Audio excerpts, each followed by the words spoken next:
Welcome, everybody, to Generation Dan, the only podcast where we're pretty sure both hosts have brained themselves on the coffee table.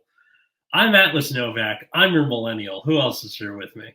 I am Dino the Genetic Marvel, and I am sick with a cold. Fun times.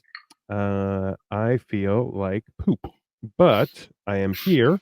I am mobile, and I have water. I have Kleenex. I have all sorts of things at my fingertips to keep me functional. And that's what matters. Now, there's the two types of cold medicine. There's the might as well be methamphetamine type, where it'll get rid of the stuffies for about 3 hours, and then you're moving 80 miles an hour. Or there's the other kind, which is I take this to sleep, because otherwise, like you were saying off mic, you close your eyes and wait for time to pass.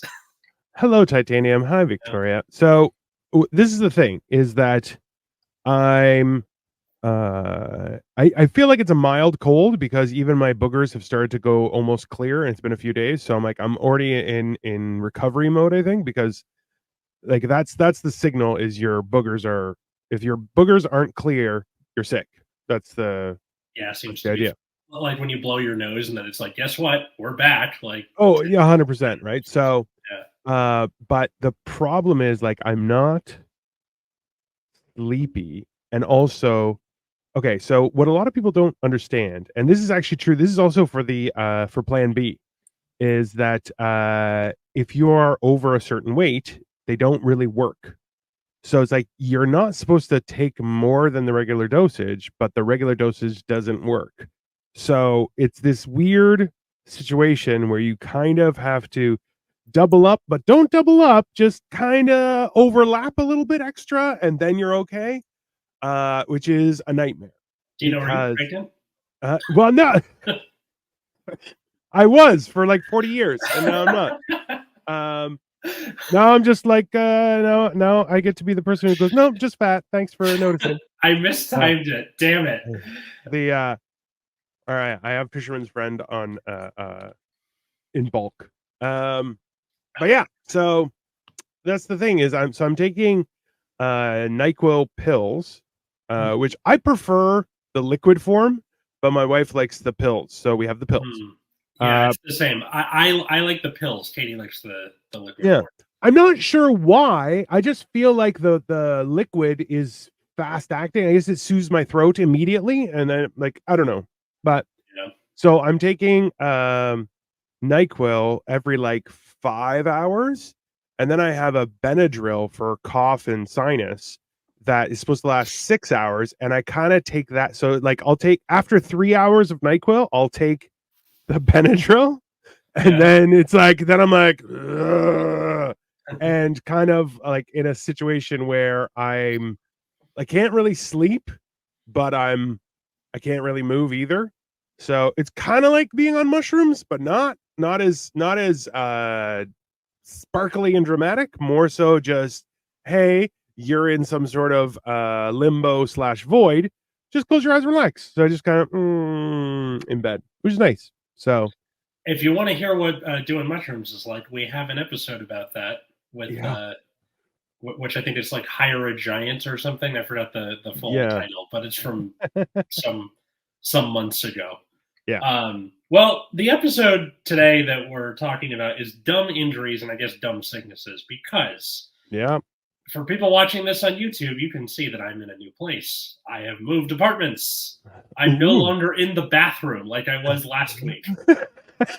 The empty bathroom while the movers do their thing. Have a good night, Titanium. That's fair. Yeah, full episode will be up later, so you can always watch it. Anyway, so we did that, and we're now in this new apartment. I'm sitting in my office. I have an office now, and that's why Ozzy is behind me still. So luxurious. So luxurious. It's anyway, nice. Thank you. He's hanging off 2 of the doorknobs. Can you see that? Like the little closets up there? It's 2 of those that are keeping the. I mean, it works. So we moved into this new apartment, and we were pulling things out of the boxes. Now, I'm pulling the knife block out of one of the boxes. Yeah. And unfortunately, not all the knives had been stuck up all the way to the handle. Some of them had a little bit of the blade showing. My hand slipped, and shink. I had also drank caffeine that morning, which, to those who don't know, is a blood thinner, which means that I slashed my finger open and spurted blood all over our new kitchen. To make things worse, my hemophobic wife, fear of blood, Yes. came into the kitchen and nearly fainted. So I'm putting pressure on my finger and cleaning up my own blood from the cabinets. So let's also add that Katie has come home finding you on the ground in a pool of blood, where you got your little villain scar, if you can call it that. Thank God, man. What I also so okay. I am a firm believer that like intuition tells you this is stupid, and you're like, it'll be fine. And then stupid happens, you're like, I should have listened. So it's like every time you grab something and you're like, I don't think this is appropriate. Like, I shouldn't be doing this. I should do this the safe way. And then you're like, it'll be fine. And then you hurt yourself. You're like, every time I like when you were grabbing the thing, were you like, I should probably grab the knives first and then the block and then put the knives in? Like, was there anything like that in your mind? There wasn't really space to do that. Like, it was just the box, and then the block was taking up most of the space in it. What I should have done was grab, because the block is like a square, so you can put your fingers into the edge. What I should have done was done that, and then had Katie come in and pull the box off of the block instead of trying to lift the block. That's what I should. True. Yeah. As a result of my mistake, I had to go to urgent care and get 4 stitches. See that? Yeah, that's super fun. Have you ever been flipping off people constantly?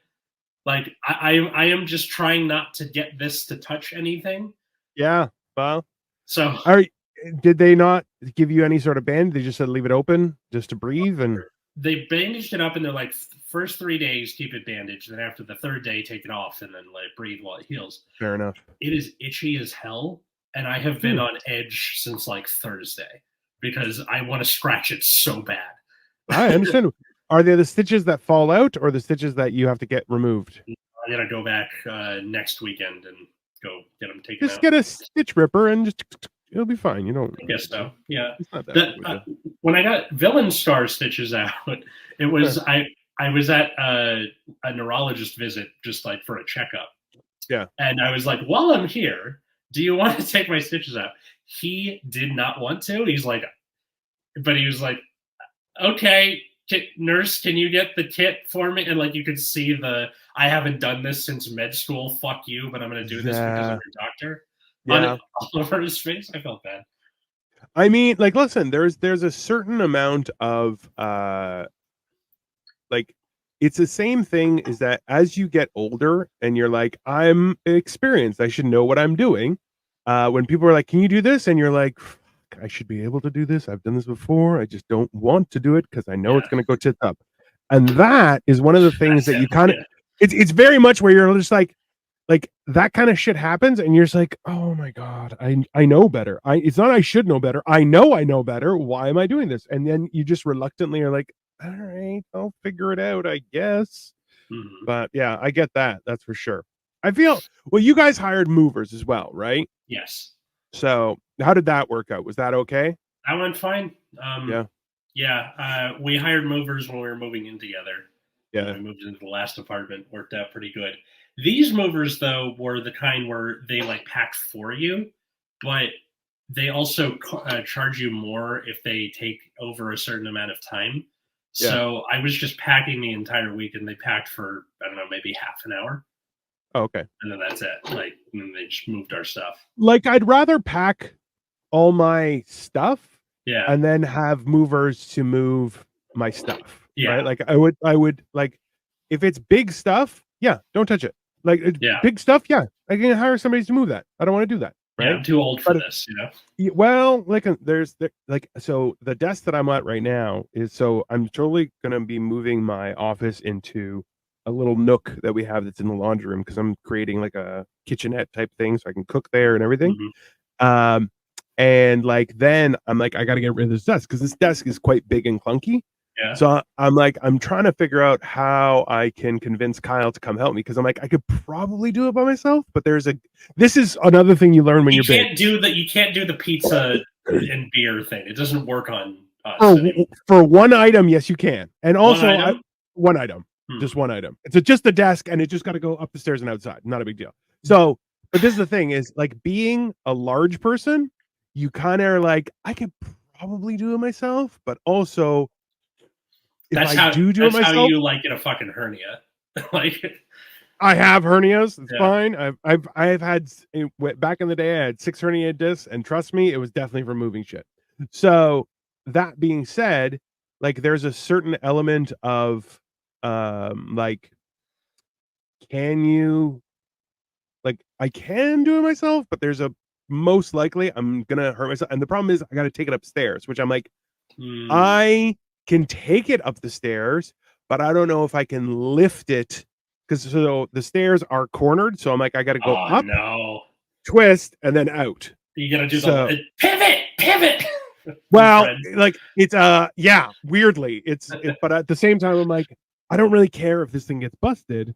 So it's like I'm pretty sure I can twist it out, like it should be fine. But also I'm like, I don't have me at the top of the stairs. Right. I have nobody. So I'm like, and also like now I'm kind of nibble. So I'm like, maybe I could climb over it. And it's like, also don't do that because I have been experimenting with like parkour and like I can't parkour.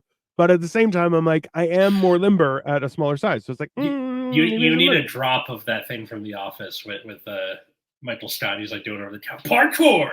Like, I mean, it's exactly how it is because I'm like, I'll shuffle out of bed and be like parkour, and I was like, it's not parkour. I'm like, it's kind of parkour because I'm also a giant, so that's See, I don't know. Like, I'm kind of afraid of a hernia because my dad, he's gotten 2 of them since I think graduated high school, and the second one nearly killed him because of the like way that they did it, where like they're supposed to sew. Like, for those who don't know, a hernia is like the space between your muscles opens and stuff pops out. Yeah. So usually when they operate on you, they operate the opposite way, like a crosshatch almost, to keep everything in. So the stuff that they had done wasn't in the right place the second time, and like his intestines came out and like stuff from that came out, and it nearly like he nearly went septic and killed him. Yeah. So that's a dumb injury. Totally dumb injury. And it was from like lifting a table or something at first. And I'm like, oh yeah, damn, Atlas lost weight since he got married. I don't think so. Yeah, she's starving him. Thanks, Joey. I'm starving. Now he can't leave. So you do look thinner though. That's true. Thank you. You want to know something about this apartment? It's cold as fuck. Like, ooh. There's hardwood floors. Meaning, so that's a big part of it. But also, a lot of the windows have like a tree growing in front of it, so you don't get like the sun blasting in most of the day. You get light, but that's a huge advantage. Mm-hmm. What? Hold on, because last time you were in a low rise, is it real world cold or California cold? That's a good question too. California cold, like low 50s. So t-shirt weather, beautiful. For you guys. What? Because before you were on like the second floor or something, right? Yeah, we're still on the second floor. Nice. In this one. So I assume in the summer this will be to our advantage. Yeah. But right now I'm like using my bathrobe a lot more often, like just to walk around. But let's be honest, Atlas, you give off professor in a bathrobe vibes. Oh, dude, are you kidding me? Every time it's pajama day at my school, I wear like PJ pants, slippers, and the bathrobe, and like that's become the thing. Mr. Novak wears a bathrobe to school. It's also got a hood on it, so that's. I mean, you're definitely the Sith Lord of pajamas. Like that's, I mean, that's a totally reasonable thing. Joey says it's 68 degrees in one room and they're in parkas. Oh, so last year, listen, last year when I was in Mexico, it was February, so it's winter time, and it was like 25 degrees, and people were wearing like puffer jackets, and I'm like, what are you doing? Like, that's ridiculous. It's scarves on, and I'm like, that's insane. Dude, yeah. But Nah, it's like the thing where you wear like an open hoodie out when you're yeah, yeah. outside. That's Well, it's that's not like I have varying degrees. I have like a jersey hoodie, and then I have this Costco one, which is my thick hoodie. And that way, I'm like, I can regulate between which hoodie do I need for good, yeah. comfortable sleep. Like here, the thing I sent you. One of my students drew that of me, and they drew me in a bathrobe because of that Which is thing. Like that's the it's a great picture. Like, let's be honest. yeah. Oh no, Also, I want to put this on a T-shirt so bad. 100%. But Yeah. it's also like it makes you look gorgeous. So that's fine. Yeah. You definitely give off supervillain vibes. If anything, they should exaggerate the scar a little bit on the think, eye, right? and like, yeah. I think because most of my students don't see me up close. They see you like from 10, 20, like however far back, and for the few that do, it's like for 30 seconds maybe. Also, the way that's drawn, like, so if everyone looks at this picture here, okay, it looks like you don't have a mustache, so it looks like you're like an Amish evildoer in some way. Where I'm all for it. Don't get me wrong. I put it down to the drawing. I just put it down to the style. Like you can see the edges of the mustache, sort of. But anything is less hot than Dubai. That's also true. That's true. This is way too nice to be a supervillain. Probably, I'd probably be like Megamind. No, I would probably okay, Megamind, or I'm the like second in command who's put upon and flips to the good guys near the end of the movie. Like, yeah. Ta-da. There you go. Maybe Doofenshmirtz. Where maybe Doofenshmirtz? I mean, yeah, that's fair. That's a reasonable thing.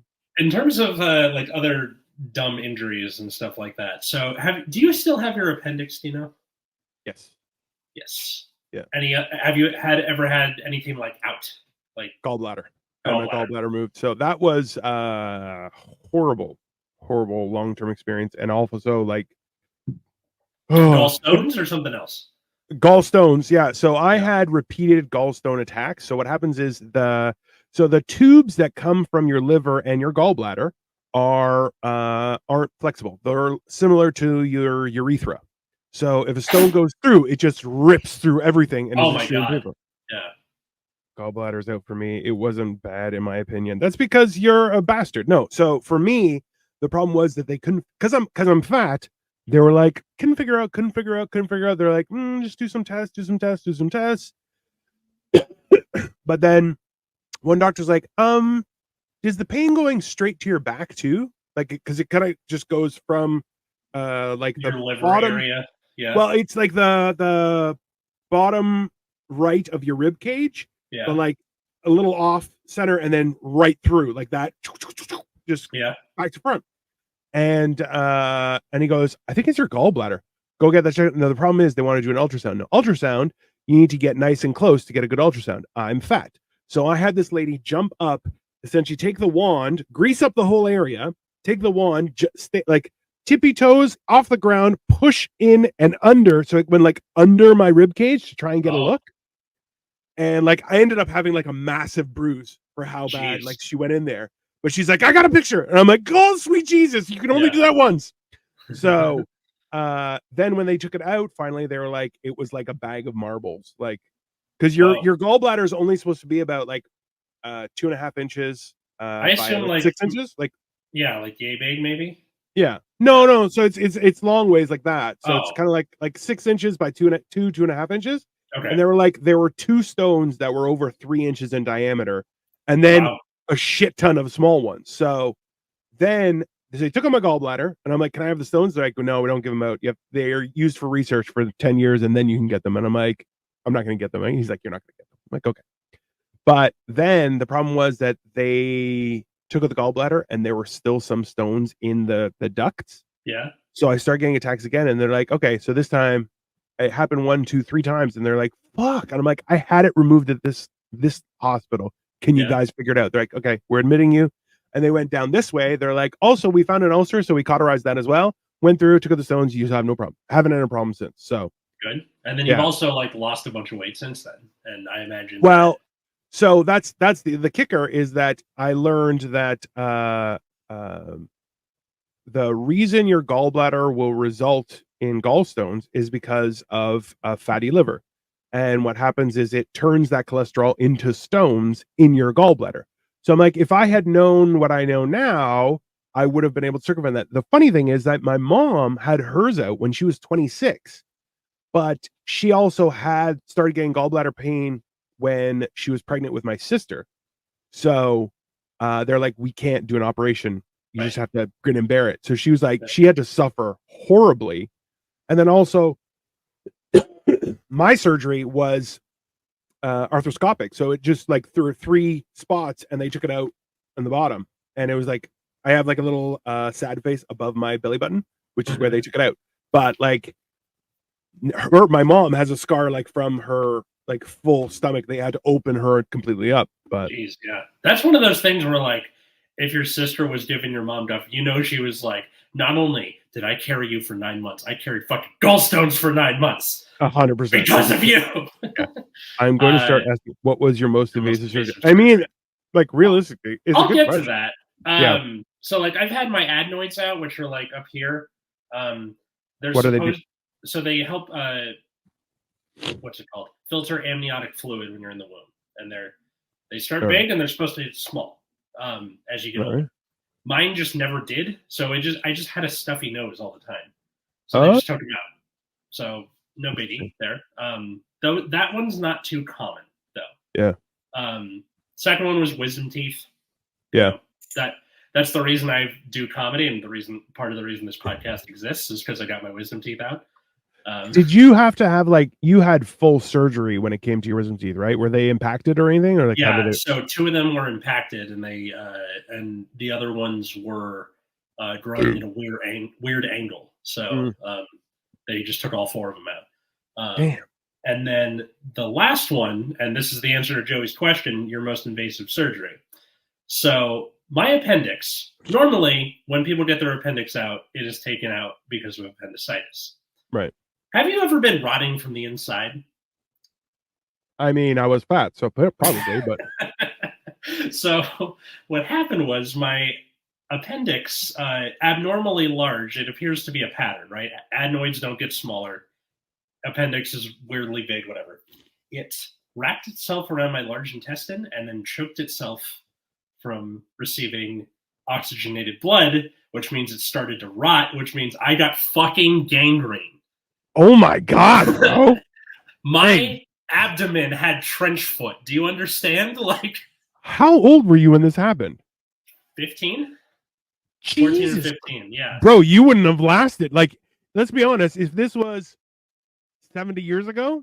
Oh yeah, I'm dead for sure. Yeah. Yeah, because at least with trench foot, they can saw your foot off and you're fine. This is, bro, that's terrifying. I was like home from school with a fever, and then was starting to feel better at like near the end of the day. Went to bed, woke up, and I thought I was gonna die, like just burning this whole like side of my body. My dad rushed me to the hospital, and he got to observe on the surgery, which was kind of neat.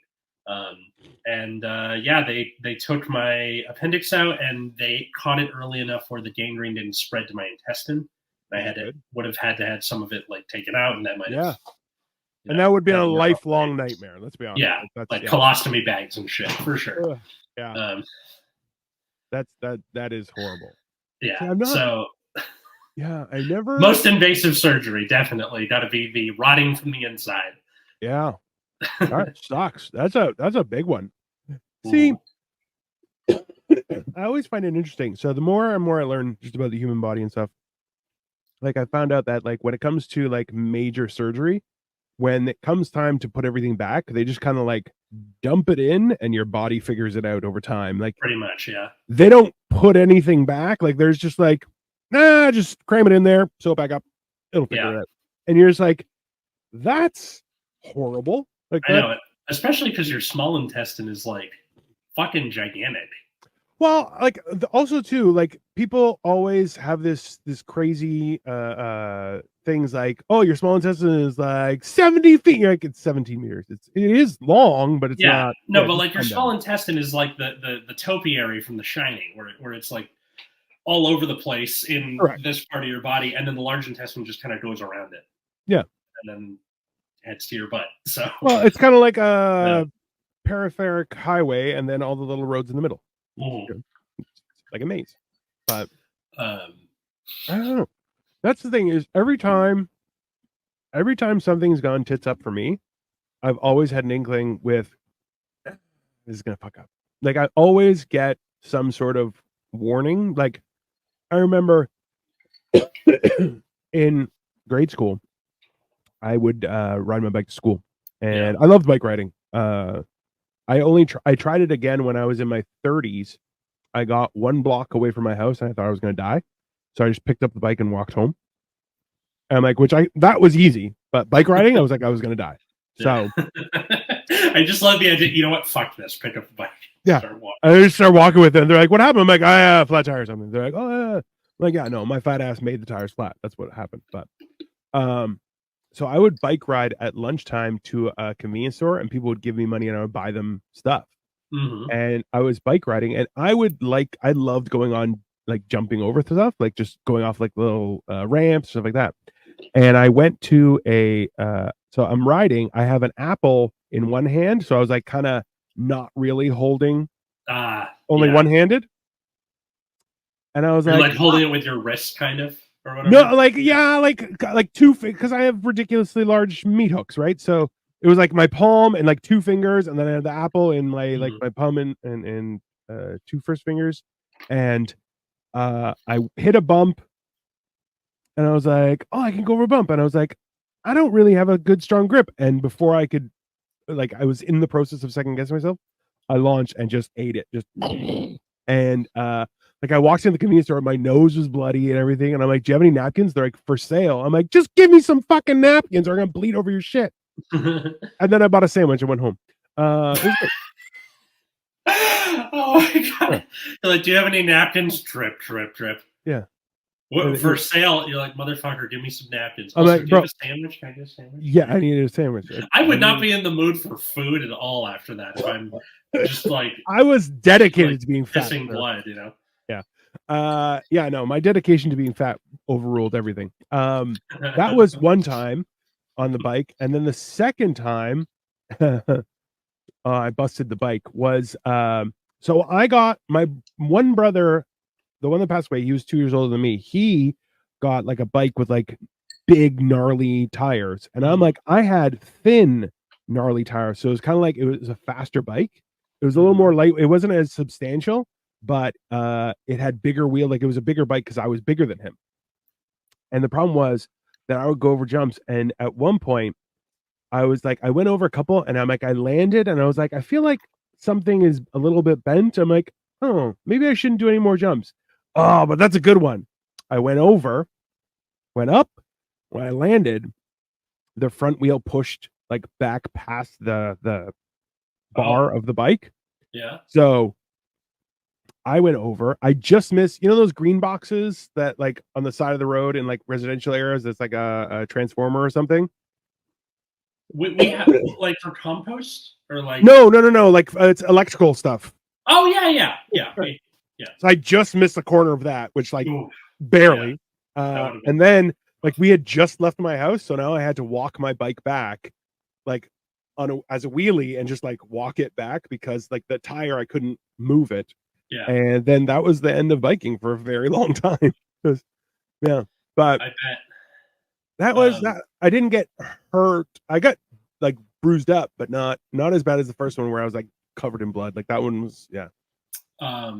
When so part of the reason I speak the way I do is when I was 2 years old Yeah. in our house, our dog, hip checked me into a desk and knocked out my two front teeth. They Oh, didn't grow back for 7 years. So yo, I that's a lot. thought that song, All I Want for Christmas is My Two Front Teeth, was about me. And that, like, somebody out there just writes songs about your misfortune and puts it on the radio. I mean, that seems accurate. Yeah, because I was like, that's too on the nose, you know. Yeah. So yeah, the like that's kind of why I have that, Yeah. way of talking, because I was like learning to talk with no front teeth, and then for a long time, bite from the side of your mouth, that kind of thing. Oh yeah. Yeah. Oh, sorry. No, it's just funny because I'm like, I just think of those people who are like, bite a sandwich, like, and the whole middle of the sandwich is still there because they have no two front teeth. It's just hilarious. Right. Yeah. And then like another fun one is this one is definitely my sister's fault because she caused it, but she didn't actually touch me. Yeah. So she has the plausible deniability to, So we're at a friend's house, and they had like a tree house, but it was just kind of a platform, like in the tree. So we're all up there, and we're like shooting each other with squirt guns. And I think she saw me like near the edge with my back to it. So she squirts me in the face, which instinctively made me take a step back over the side of the platform, and then fall through all these bushes and come out like covered in scratches and stuff. Of course. But she was like, I didn't touch him.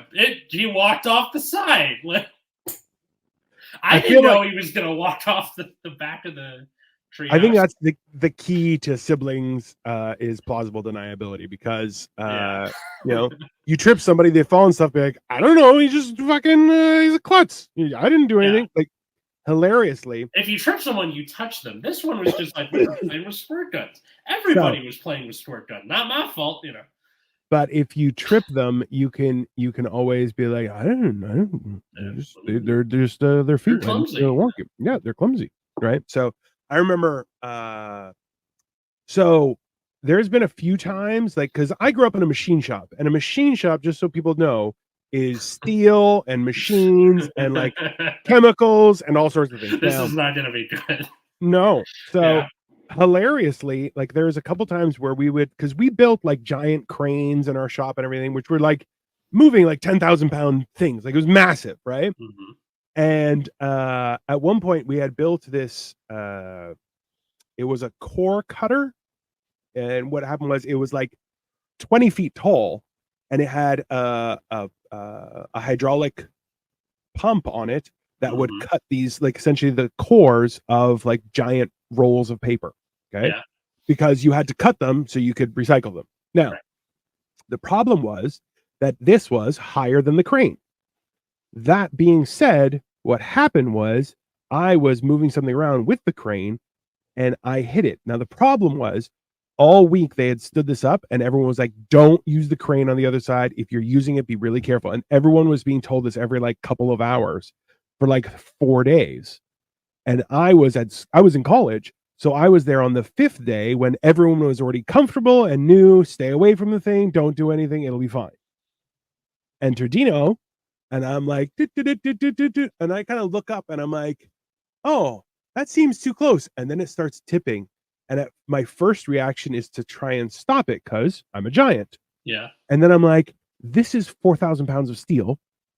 There's nothing I can do about it. So I get out of the way and it falls. It hits the wall, which is like a cinder block wall, takes a gouge out of it, lands. It doesn't land on anything, but it is like bent a little bit. Yeah. So everyone comes in and I'm like, shit. And they're just like, are you okay? And I'm like, I'm fine. Nothing else is, though. And the one guy who was like it was a Vietnamese guy. His name is Fong. He knew how to do weird shit, but he was like, all right, you guys do my work. I'll take care of this. And we're like, are you sure? He's like, I got it. And he bent it back and put it upright again before my dad, because my dad was gone for the morning. So we had like 3 hours to fix it. And we're like, this is something that costs like $40,000 to build. Yeah. So I'm like, shit. So, shout out to, what was his name? Fong? You said? Fong. Yeah. Shout out Fong for saving. I don't even know what happened to that guy. I hope he's well. But like that kind of shit. And then like when we were young, we had parent teachers day, Oh and yeah. it had lined up so it would lined up so my brother had his, but he was in grade 7, I was in grade 5. We went to mine, and his was in the afternoon. So in the meantime, we went to the shop to do some work because my dad's like, we have shit to do. When we got there, we were trying to move a hydraulic power core, which is like a big square thing. Mm-hmm. And the problem was the tow motor, the forklift that we had, couldn't lift it fully. Wow. So we had little bars of steel, like a round bar, to kind of guide it to where it had to go. Yeah. And my dad is operating the forklift and tells my brother, who is in grade 7, goes, okay, pull out the bar. Okay, so just pull out the bar because I'm going to put it down. As he's pulling out the bar, the actual hydraulic core slides forward and his finger goes under. Oh my god. So the tip of his left hand, because he was the only one of us that was left-handed. The tip of his finger just goes, and I watch it go like fly like 3 meters, and he comes up, he's like, wah! And essentially he's just like, I was like, oh my god. So I'm stuck at the shop. My parents get in the car. My sister and my sister-in-law finds the tip of his finger, which had his fingernail still attached to it. Oh my god. And we didn't have any ice, so she put it in like cold milk, and they were like, that's not that shit is dead. That's not being reattached. Yeah. So, and this would have been like I was in grade 5, 1990, 91. Okay. So he got essentially a whole cast on his arm, and his whole finger was covered up like that, and it looked just like ridiculously big. Yeah. And in the end, like his nail grew back and everything, and it just because essentially it took off the tip of his finger, so it just curved. So it had this little like hook on the tip of his finger. So I would always call him Captain Hook, and he hated that. And I'm like, wow. I don't care. So my god. And I thought I had it bad. That's yeah. So that was Jesus. Also when that happened, I was just like, bro, like people asked, and like he showed up, and he was like, he was left-handed, so he couldn't write in school, he couldn't do anything. Oh my god. Yeah, I laughed so much at him because it was ridiculous. But and I was just like, I've had to like get used to like doing more things with my left hand this week because you like I never realized how important your middle finger is. Yeah. Like I thought your index finger was the one doing most of no, but this is like included in almost everything. So it's kind of like your index finger is a guide, but this is their strength. So you're kind of like when you feel you can't grab things properly, and you're just like, I'm like, I'm in the right place, but I can't get the right. Yeah, it's like I don't know. So my handwriting is really bad, and it's already kind of bad. And my students are like, Mr. Novak, we can barely read. I'm like, I am trying my best over here. You want me to try left-handed? I will. It'd be hilarious if you were like calligraphy with your left hand, but you couldn't. It's just like, who knew? Yeah. When I was Jesus Christ, I love the idea of just for the first story you told with the like bent thing. Yeah. If you had gone to the Prometheus school of running away from things, you would have looked like a half-empty toothpaste. You know. Yeah, I mean, do you know what I'm talking about? Like, no, I have no idea what you're talking about. So in the movie Prometheus, there's this scene where there's a big tower and it's like falling on the characters, and they just run like as it's coming down on them. They run this way instead of going to the side. Hold on. So you have big tower. Oh, they're like in the shadow of it. Running. You're talking about you're talking about the Aliens movie. Yeah. Oh, okay. Yeah. So where the ship is coming down and there's like running straight. You're like, obviously run sideways. To the side. Yeah, exactly. Oh yeah.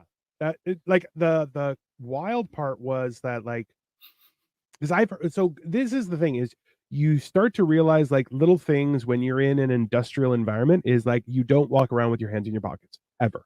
That's not you don't do that, right? What do you do with your hands then? Always keep them out of your pockets. Always at the ready because things happen constantly, right? Got it. So like we had another thing where like we were building cranes inside our shop. So we had like a main crane and we had a few that were like smaller cranes, which was just for certain machines to load and unload stuff because like the stuff was really heavy. It was steel, right? So like we built one, but it didn't have a wide enough bottom. So it immediately, like when we tried to test it out, the tolerance wasn't enough. So it bent and like the crane, like, because so there's the railway and then there's the crane itself, which is the mechanism. And that railway, like it does move, but if it's too loaded, it will slide. Or if it's not straight, it will slide. So this thing tilted and like fell right for me. And then like luckily it stopped at the end. But at the same time, like you realize like if your hands are in your pockets, like yeah, you have to be ready to stop Got them. it. Yeah.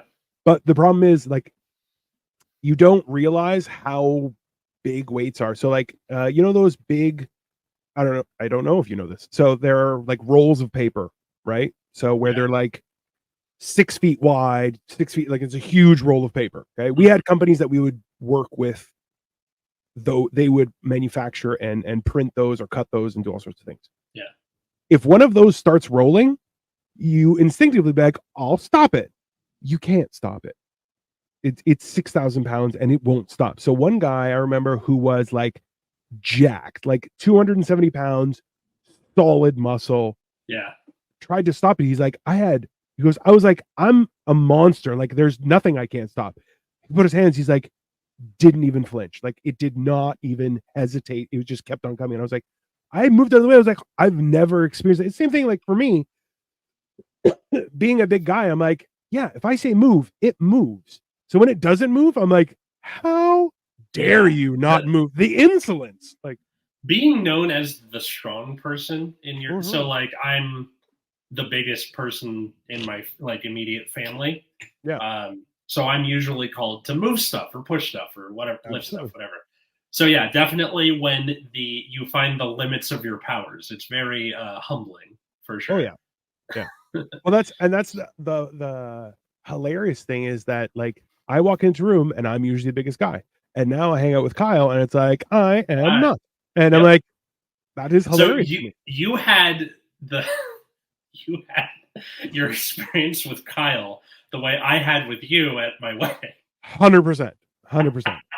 And where you're like, wow, that yeah, you're pretty huge. Well, it's such a hilarious experience where I'm just like, I'm massive, and then because I'm still like I'm twice as thick as Kyle, like front to back. Yeah, but I'm like, I still have like a lot of weight to lose.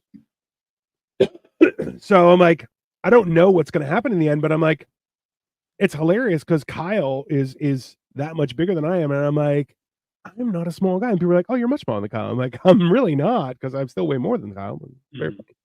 But it's always weird to be in that situation because you don't realize. But that's the whole thing is having that experience from so early on. You're always hesitant. Like I was dealing with box cutters and sharp things. Like so, perfect example is like there are. Okay, so when you are machining steel, what comes off of it is called a turling, steel turling.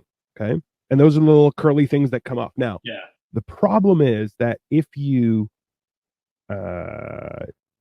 when you do that, some steel, when it comes off of it, is sharp. Like it's coming off razor sharp. Yeah. Some of it comes off quite thick and it's super sharp. And if you touch it, you're like, oh, you're going to obliterate your hands. Yeah. And then over time, you get calluses and stuff, but you're like, they don't last. Yeah. Especially when just like it's not enough. Like that's how the knives feel because it's like a new set of knives that we got for our wedding. Yeah. So it like where you're like, I could cut this just by getting within like an inch of it. Yeah. You know? Yeah. That's the hilarious part is like the only thing that's worse than a sharp knife is a super dull knife because that will be 10 times worse. And you're like, that is confusing logic, but it definitely makes sense. It's even now Victoria has a special knife that she uses for chopping. It's like a butcher's knife, but it's like only 4 inches. So it's like a miniature one where I'm like, I would need a big one. She's got a miniature one. It's very hilarious. Because she's little. So she's not little. She's just, everyone's little in comparison to me. Yes. But everyone is a backpack under Dino. Like My mini chopper is awesome. It is hilarious because it's accurate, and I'm like, yeah, mini. I know she means the like butcher knife, but I imagined a tiny helicopter, and that's even funnier to me. And like that's kind of what the crux of this episode is with like stupid injuries, because it's not only reminding you like how vulnerable you are as a person, Yes, but also that like these are the stories that make up who you are, where you're like, this scar is because of this scar is because of this. This one, I don't know if it's visible on camera, up at the top there. yeah. That was, I was taking a cooking class when I was 13, and we were baking bread, and serrated knife into there. It probably should have had stitches at the time. But how do you cut your? I love that. Like I would honestly start that. Like, I was baking bread and I cut myself. You're like, none of that makes any. That entire sentence is wild because you're like, why did you have a knife? Like, when you're using the bread knife to. I know, but when you said I was baking bread and I cut myself, you're like, on bread? Yeah. Like, that's not on a spoon? What? Nobody does that. That's peculiar. But yeah, no, it's a serrated knife is a serrated knife. That's fair. But see, that's the like it's hilarious. Like on Hammered and Cheese, Cole will turn his camera down to show him cutting stuff. And the way he cuts it, you're like, that's irresponsible. Like, that's not. He's gonna have this. The funny part is, like, he's been doing stuff, and he's also drunk during the same time, and everything's fine. And you're just like, oh man, like it's really you're just looking, you're going. He's gonna have a Captain Hook moment, but he's gonna be so wasted that he's just gonna be like, huh. Well, it's hilarious because at the same time, Cole is definitely the kind of guy who's like, just super glue, duct tape, it'll be fine. And you're like, technically, you're not wrong. At the same time, you should probably go to emergency care.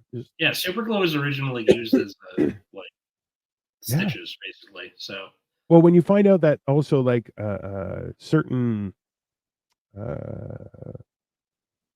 military teams will also use like tampons and pads because like, it stops bleeding. You're like, you got a bullet hole, throw a tampon in. Ta-da! Like, plugs the hole. It does the job. You're like, that's gross, but also, I mean, that maths. So look, I'm just glad my wife loves me enough to not leave me when she sees her brand new kitchen covered in my blood. If there is ever a CSI episode or the walkthrough involves a black light, we're getting in trouble when we leave here. Well, at the same time, I feel like it's hilarious where you'd have one finger with like towels and it's like, and you're like, I got this, everything's fine in here, and just cleaning up. You're like, no, don't come in here, everything's fine. And just like, I feel like that's very much the same vibes as like the guy looking for his arm in Saving Private Ryan. Oh my God, yes. Just looking for my arm, don't have an arm, need to find a replacement. Yeah, that's definitely. I feel like that's definitely, you're like, don't come in here, I got this. And she's like, you're bleeding. You're like, I'll clean it, I swear. She's like, no, why? Yeah, no. This was literally the exchange. Fuck me, and then she goes, babe, what happened? Oh my God. And because it was like, yeah. I should also mention, aside from caffeine, because normally caffeine you would just think, oh, it takes a while to clot. The seizure med that I take is also a blood thinner. Yeah. So that's why it was like a fucking cannon. Like on the cabinets and stuff. It's one of those things where like, so I a little while ago, it was this finger actually. You can't see the scar. There's no scar. Yeah. I was learning to use a mandolin. And I was very not a mandolin, but a mandolin, the cutter. Oh, and the instrument. Sorry, I know you were. That's why I went like this, and you're like, "That's not how a mandolin works." So I'm like, "No, a mandolin or a mandolin." So I was shredding stuff, and I was too brave and a little stupid, and I was like, "I'm always afraid of cutting my fingers on a mandolin. That's why I don't like using it." But then we were using it a lot, and I was getting very comfortable with it, and sure enough, I cut myself, and I was like, and now I use the metal glove that it came with because I'm an idiot.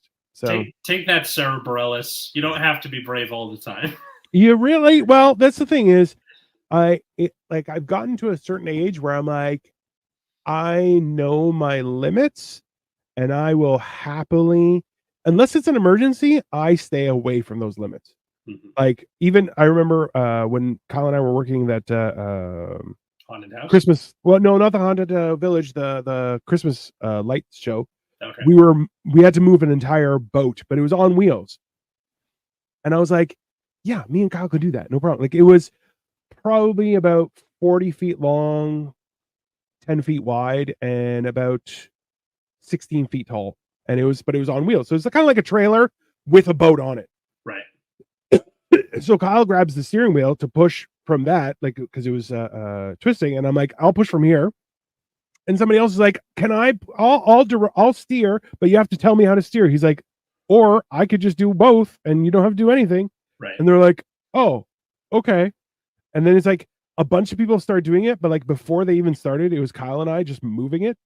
And then everyone's like, yeah, we'll help. I'm like, I don't need your help. We're fine. It's not, But then, you're looking at people and they're like, I'm going to help. You're like, you look like you're going to fall under the tires. Maybe you should just stay away. Right? You went to the Prometheus school of running away from things.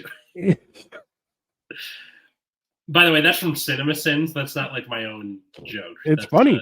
It's funny. I like it. I've always consistently seen that, and both Victoria and I have looked at that. And every time we see it, we're like, just sideways, dummy. Like, and every movie does that where it's like a building is falling, it's falling, it's falling. They're like, I'm gonna run the building. You're like, no, you're not. That's not how. Also, buildings fall a lot faster than you think. I also love the people who are like, well, maybe they don't have time to like cut and run to the side. It's like, it doesn't even have to be that. Just kind of, do it at an angle. Yeah. I think that's the biggest thing that I've realized was that, like, I am a train. I can go straight. They're like, can you turn? I'm like, very slowly. That's I can't. And like I've had shenanigans with little people who are like, turn. I'm like, just stop serpentining, right? Because I don't, serpentining. That's basically what they're doing. So. I know what you mean, but it's still funny. Well, yeah. And that's when the octopus arms come in, and I'm like, I gotcha. Know where you can go. It's I feel like there is a certain element to caution and experience that only get worse with age, where you're just like, that's a bad idea. Because you've seen things happen, you're like, that's definitely a bad idea. And then it works, and then you kind of you're like, why are you such a puss? And you're like, I'm not a puss. But I see how things can go wrong significantly and immediately, right? And what's have you ever broken a bone before? Technically, I think only my big toe. And I've fractured. That barely counts.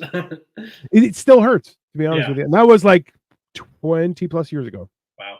Because it never really heals. Stuff or like somebody pushed. So I was coming up out of a pool and somebody pushed me and I went to lift my foot up and I kicked the step instead. So it wasn't. So but at the same time, like my big toe looks like some people's thumb, like it's huge. So I'm like, And then a few years ago I fell on the sidewalk and I elbowed. So usually whenever I fall, I try and twist and fall on my back. Because I'm like, I can be winded, no problem, but I got a lot of meat on my back, so not a worry. But I couldn't twist fast enough and I ended up falling on my hand and I elbowed myself in my rib and cracked my rib. That hurt a lot. And I had to wear a weight belt around my chest, but for like 6 weeks. It was rough. When I was 15, I was really into roller skating. I still like roller skating, but back then I was going for like a walk. My mom was like walking the dogs and she's like, you want to come with me? And I said, sure. So I was putting on the pads. So I'm like, all right, you put on your knee pads because, fall on your knees. That can be bad. Put on your wrist guards. You don't want to break your wrist. And I was like, who falls on their elbows? Who fucking falls on their elbows? I'm not putting on elbow pads. They're itchy. I don't like it. Yeah. Ironically, as we were going throughout the neighborhood, I hit a crack, fell, and put all of my weight on this left elbow. All of this, purple for weeks. Hurt like a motherfucker. Now, over a decade later, I can't like lean on it for longer than maybe 30 seconds before it starts hurting. For real? Yeah. Like I definitely fucked something up. Damn. Yeah. Listen, now you got those teacher benefits. You got to get them to get in there and just fix it. There's a part 2. So, last week, like the week we came back from spring break. It was like the Friday, and we had finished the movie I was showing in my movie class. We had like 10 minutes before the bell rang. All right. I was like, just hang out. It's Friday. So I'm sitting there, and I'm like, I moved my like rolly chair to the middle of the room and was just sort of talking with the students.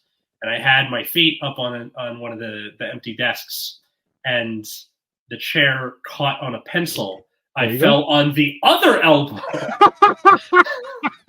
Not as hard, but just like all the weight on the elbow. And then I was like, motherfucker, if this ends up being the same thing, my elbows are shot for the rest of my life. So like 15 years apart from each other. I feel it's hilarious when someone's like, do you have any chronic problems? You're like, I have bad elbows. It's like, yeah, like that. From what? Like, how do you like? I have fallen. Hubris. That's why I have. Absolutely, just 100%. That's exactly what it was. Yeah. I hubris and has ruined my elbows. Like that is a weird. I feel like hubris has ruined my elbows is a definite title for this episode. I think the theme or the lesson to take from this episode. Your fingers are very delicate. Yes. Lidocaine fucking hurts when they're putting it in. Yep. So they can sew you back up. So please be gentle. I think because like the first time when they did it, it was just my face. So it was like lots of meat, lots of surface area. There's not a lot to work with here. So they were just sort of putting it into the finger. And I'm like, okay, before you start, I'm going to curse a lot in the next 30 or so seconds. Are you okay with that? And they like closed the door. And then I was like, fuck, shit, piss, cunt. Like, it's just. So okay, here's a question for you. So I don't like needles. I really, really dislike them. Okay. But then at the same time, like people are like, I'm like, I don't really like needles. So I'm just going to turn away and I just let them do whatever. And they're like, are you okay? And I'm like, I'm in a lot of pain. I really dislike that. And there's like, you seem utterly calm. And I'm like, that's correct. I have murder inside me, but that's that. Also, too, you should tell them, like it's the same thing with like when you stick yourself for diabetes, they're like use the side of your finger because they're less nerve ending. So like if they're gonna put that's what they did, but it still really hurt because like it really hurt. It was split open, so you had to like why can't you? Okay, if it's already split open, why can't they just like just drop some in? I don't know. I mean, it's a fair question. Sure. They needed to make sure it got all in there because they were like poking me with the needle, like, is this dull or sharp? It's like dull. They're like, all right, cool. And then they started selling. Yeah. But definitely the theme there. Also, just like Kate, I am so lucky to have someone like Katie who I like just itchy and on edge, and she just I'm lucky. That's all. Yeah, that's fair. That is fair. That is a very reasonable conclusion, sir. And realistically, so comment your dumb injury below. What was the dumbest injury or sickness that you have been afflicted with? Yeah, like not wearing a mask on an airplane can result in cold. Ta-da! Honestly, I think I'm gonna do that for the rest of my life. Wear the mask on the plane. Like, you know what? It was hilariously Victoria was because we usually sit in aisle seats across from each other. Ah, that's interesting. Yeah. Yeah, because I give a shit about me and my wife. I don't care about other people. Yeah. So my row had an empty middle seat, which was awesome. Yeah. But her row had two people. It was a three person row. Yeah. And both of those people were coughing. So she had a mask on. I did not. My sore throat was already starting, but at the same time, I'm like, it definitely got worse from them. So that's from Florida you were coming from. If you wear a mask, you're like offending Jesus state. So I mean, a lot of people were wearing masks around there. So I'm like, I don't know if that's a real thing, but like also I was in Fort Lauderdale, which has a lot of old people too. So I see. Okay. Maybe. I gotta say the best feeling in the world is there's the empty seat and they're like, flight attendants prepare for takeoff. You're like, yes. Yeah. Fuck yeah. Oh yeah. The guy who sat beside me is like, hopefully there's nobody. I'm like, don't jinx it, bro. Don't jinx it. And then the doors closed and we're like, oh yeah. And then the doors closed and then you held hands because you were in love. I understand why it's not common courtesy when you are on a plane and are coughing to not wear. I know, like they were coughing, they should wear a mask. Yeah, okay? I think more now it is, but even then, you still have people who don't do it. Like Well, I keep a mask in my pocket just in general for stuff yeah. like that. Listen, I'm yeah, Yeah, but like even if the Ralphs gets a little too crowded, I'm like, all right, I'm masking up. You guys are gross. Like, also like if there are kids around, you're like, ugh, gross. They're just yeah. booger So machines. So yeah, comment your dumb injury below. Leave a like if you like the show. yeah, This is not turning into a Dr. Seuss poem, I swear. You can follow us on all the social medias, Twitter and all that, at Generation Dan. What about you, good sir? I am at Dino the Genetic Marvel right here, and also I am doing a live show April 19th, and is going to be a multicultural madness show. So it is all material about being Greek. I'm doing Greek; other people are doing their heritage. So it should be very interesting, and that I got to share that actually. So it Yeah. should be very fun. Very excited.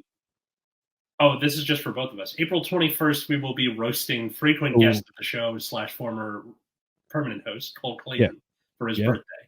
absolutely. More details on that to follow. That's Yeah, April 21st. But you can find me at Atlas Novak in all the places. I have a YouTube channel called The Epileptic Comic that's mostly short sketches.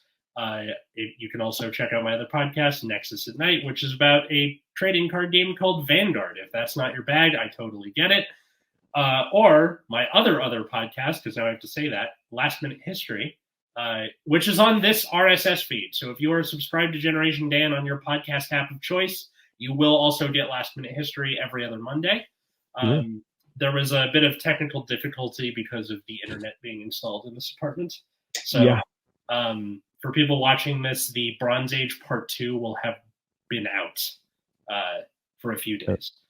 So that's pretty cool. And yeah, that was pretty much it. So thanks everybody for listening. And we'll see you next time. Bye, everyone. Later. Hold on.